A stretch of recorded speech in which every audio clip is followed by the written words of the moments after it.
Election એટલે Gujarat first. લોકસભાની ચૂંટણી પૂર્વે લોકસંવાદ યોજી મતદારોનો મિજાજ જાણવાનો પ્રયાસ અમે કરી રહ્યા છીએ. અમારી ટીમે અમદાવાદના પશ્ચિમ વિસ્તારના લોકો સાથે ચર્ચા કરી તેમનો અભિપ્રાય જાણવાનો પ્રયાસ કર્યો. લોકશાહીનો દેશ છે ને લોકસભાની ચૂંટણી છે. જ્યારે ચૂંટણીની વાત આવે ત્યારે ગુજરાત ફર્સ્ટ સૌથી પહેલા અને સૌથી ફાસ્ટ સમાચાર. ગુજરાતની 26 બેઠક ઉપર લોકસભાની ચૂંટણી છે ત્યારે તમામ સેન્ટરો પરથી સૌથી પહેલા અને મહત્વના સમાચાર ગુજરાત ફર્સ્ટ આપી રહ્યું છે. ત્યારે આપણે અત્યારે હાલ પાલડી વિસ્તારના સ્થાનિક લોકો પાસે છીએ. આ વિસ્તાર છે પશ્ચિમ લોકસભા અમદાવાદનો વિસ્તાર છે અને અહીંના સ્થાનિકોના જે વિચાર છે તે વિકાસના કાર્યો થઈ રહ્યા છે. દેશ અને દુનિયામાં ભારતનો ડંકો વાગી રહ્યો છે. યુવાઓની યોજનાથી, નરેન્દ્ર મોદીની યોજનાથી કેટલા પ્રભાવિત દેશમાં જે રીતે વિકાસ થઈ રહ્યો છે, વિશ્વગુરુ તરફ જઈ રહ્યો છે, શું કહેશો?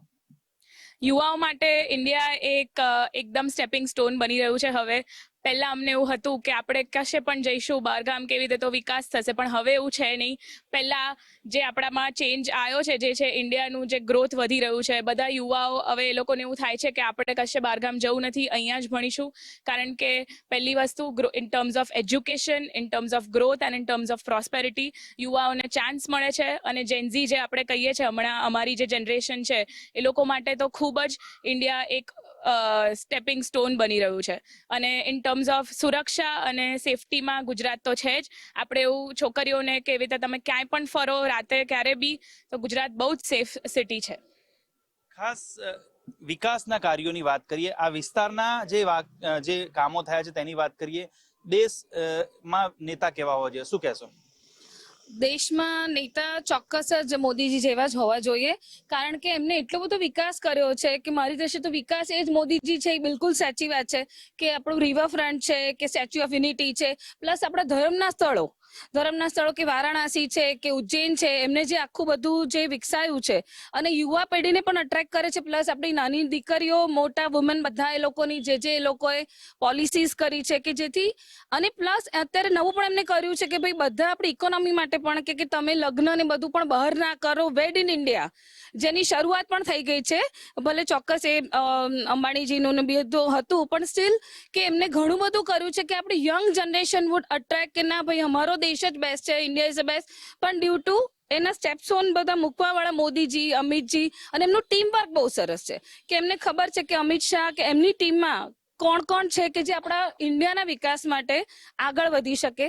તો એમને એ બધા જ લોકોને લઈ લીધેલા છે અને ઘણું બધું કામ છે કે જે આપણે આમ આંગળીના વેઢા પર આપણે ગણી ના શકીએ, એટલા બધા અગણિત કામ એમને. આરોગ્યની દ્રષ્ટિએ વાત હોય, મહિલાઓની વાત હોય, કે દરેક ક્ષેત્રે હવે મહિલાઓ આગળ વધી રહી છે. કેવી રીતે જુઓ છો? સુરક્ષાની દ્રષ્ટિની વાત હોય કે પછી દરેક ક્ષેત્રમાં મહિલાઓ માટેની યોજનાઓની વાત હોય, શું કહેશો? એમણે સુરક્ષા માટે કહીએ તો અમદાવાદ, ગુજરાતમાં કહીએ તો ગુજરાત એકદમ સુરક્ષિત જગ્યા કહી શકાય. કે નવરાત્રિમાં છે ને બીજે રૂટીન ટાઈમમાં પણ રાત્રે મોડા આવે તોય વાંધો નથી. હવે તો પેટ્રોલ પંપ પર જોઈએ, પોલીસ કર્મચારીઓ જોઈએ, પણ મોડે સુધી ડ્યુટી પર હોઈએ છે. તો બહુ જ ફર્સ્ટ ક્લાસ છે એમની સુરક્ષા ને બધું, બહુ જ સરસ આયોજન એમનું છે. શિક્ષણ માટે કહીએ તો એટલી બધી યોજનાઓ એમણે શિક્ષણ માટે બહાર પાડી છે, જેને લીધે ગામડાઓની બાળાઓને પણ બહુ જ સારું પ્રોત્સાહન મળ્યું છે.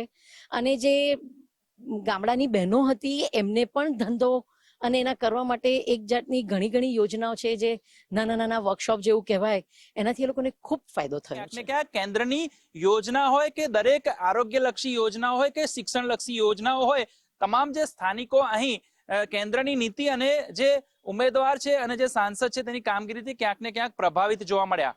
કેમેરામેન વિજય પરમાર સાથે સચિન કડિયા, ગુજરાત ફર્સ્ટ, અમદાવાદ.